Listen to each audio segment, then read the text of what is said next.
Hello, welcome to JadeKind Gaming. My name is Adam, and today I'm going to be unboxing a Pathfinder Flip Mat multi-pack, the Forest multi-pack. It's been a while since I've actually picked one of these up.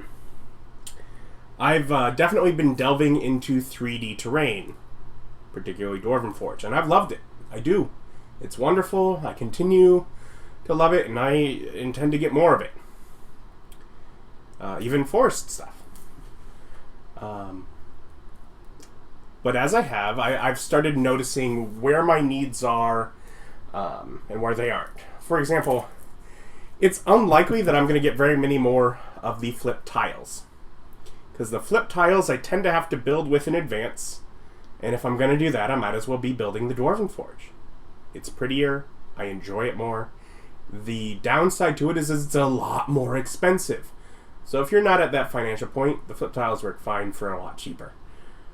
However, as far as a cheap option, the flip mats have another benefit. They're quick. And so I noticed, amongst other things, I don't have any ready-made flip mats. I have some forest flip tiles, and I have used those. But to just pull out a ready-made forest environment, I don't have a way to do that. So I got Forest multi-pack.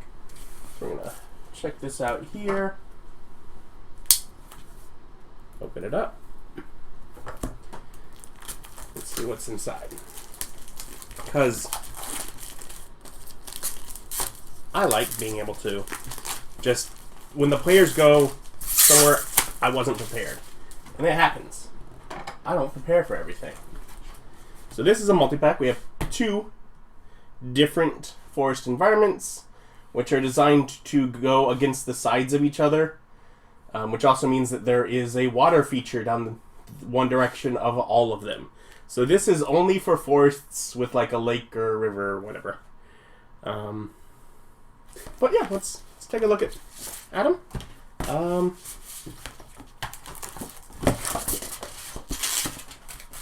There's their wet erase, dry erase.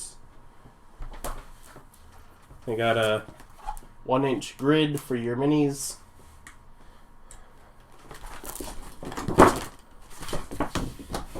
And you fold it out, and it's ready to go. Okay. So let's sort of start, take a look. Kind of enter here on the side of this one. Well,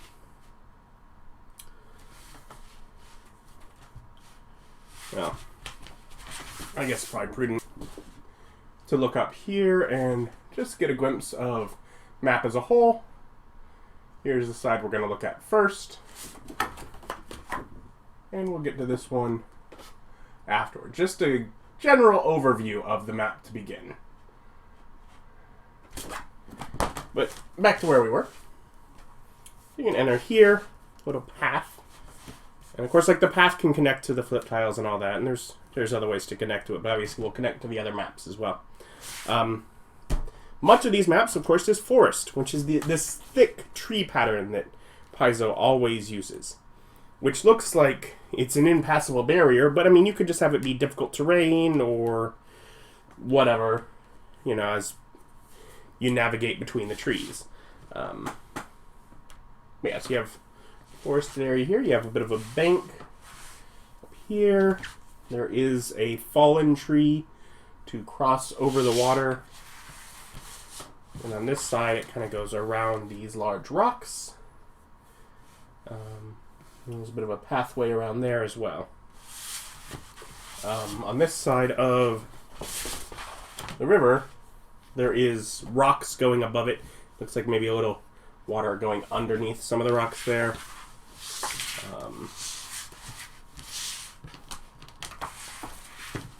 On this side, where the tree comes over, you can kind of go along the path here.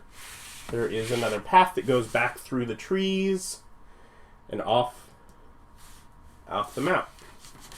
But also, following this path, there's this staircase of rocks. It kind of leads up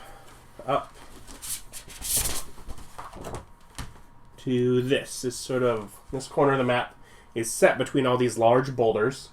And there looks to be a little mound of boulders, and it looks as if there is a door in there. So that's some sort of Is it a hut? Is it a ancient forge that you can light and it'll, like a kiln? Is it a burial chamber? Whatever it may be. Alright, so some sort of area to get to there within the wilderness, though. On this side, again, corner with a bunch of trees. Passage along the water feature. Passage going off this side because they all connect. Basically all the paths are going to be on the short ends. Bunch of trees. That's actually really pretty. This little bay kind of cut out in this large water feature. It has all these lily pads and so like lots of vegetation in the water here before it gets back out into the current and rushes off. This one has a large, scale, very large, expanded body of water in the middle of it here. On this side, little bit of vegetation, water, passage that goes off, and some rocks on this end, which that spot right there is dark enough, it looks like it could be a cave entrance. So if you need a cave entrance, that could be making that up there. That could be what you have that as. So, of course, a few more trees before going off that way. So, this side features big body of water with the fancy plants, possible cave entrance. So yeah, we have a couple different map options there. And we'll come up here and take a look at the other two.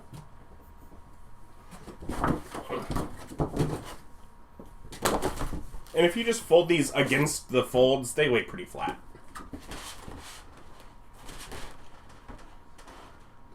So we'll look at this one first when we get to it. This will be the first one we're looking at. And of this map here will be the other one we'll look at, which we're going to lay down now. Okay.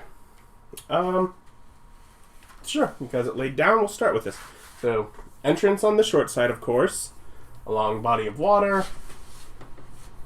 Goes around off the map next to the body of water, as typical. In this corner, we have the wooded area, but we have a little passage that comes through in some sort of stone circle. It's just the right size to lay down a sacrifice. If you just, you might need a spot for that. Here it is. Let's see. This side, it's just woods, but it looks for some reason like there's a bit of a clearing at the far end of it, but not enough to do anything with it. So that just seems weird. But technically that's clearing texture instead of forest texture right there. But otherwise, little passage along the side of the water and off the map. The river on this one is definitely a bit bendy. Goes along here. On this one we have this corner, just a big mound of rocks. Nothing too distinctive about them that I see, but mound of rocks it is. Of course, the passage comes right along it and goes around here off the map. You'd have to cut through, there's almost a spot where you'd cut through next to lily pads and over here, or make your way through the trees to get to this little clearing on this side. And this, blocked by trees here, there's this geometric object, some sort of gem or whatever, magic crystal, which is also blocked by these from being seen on this side of the river. So you kind of have to know you're going towards it. I guess technically from a long distance you go that way, but yeah, it's and even then there's sort of trees sort of partially in front of it. So this is maybe something they're searching for that you kind of have to delve into before you see it.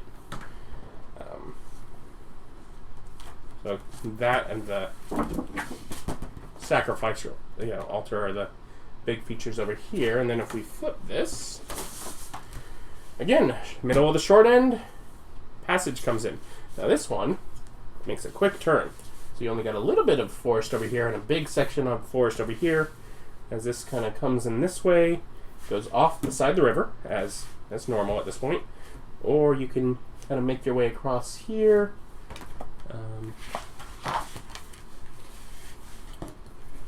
This area is all just forest down here. And following along the water's edge, you get to the bridge. Boop, boop, boop, boop. Suspicious, because this is all natural environment and yet man-made bridge. Someone has come out and carved a bridge. Like there's no road leading to the bridge, but there is a bridge. Maybe it's just convenient. Maybe it's suspicious. Little patch of trees right here at the water's edge. Passage does continue here. Trees all in this corner. This passage again by the water, off the center of the short edge, and mound of rocks over here that water goes up against and flows off this way. But again, gets real dark right along, say, this edge. So if you need a cave that enters in the water, this could be a cave that enters in the water. If you don't, it can just be rocks that go there, and it can just be the shadow cast by the rocks. But if you need a cave entrance, that could be a feature there. So they call it forest flip mats, but it's forest and river flip mats, because they're all defined largely by having that river. Each one has one or two pieces that sort of make up a interesting thing about it. Make it unique. Basically some reason that maybe it can be the destination, or maybe there's someone defending it for some reason, that you're bothering to bring it out to have a battle. But in general, it's just, as much as pulling out the Dwarven Forge 3D forest terrain is beautiful, it is definitely work to set up. So if I wasn't planning it, if I'm just like rolling around and be like, I just want to throw a random encounter here and just give them something to fight, maybe something to loot, just as they're traveling, it's very nice. I have a shelf right next to where I run my game where I just have all of these. I keep them in the actual sleeves here, so the spine that says Pathfinder Flipmat Forest Multipack is facing outwards, so I can quickly find them and pull out what I need. And I was missing some forest environments.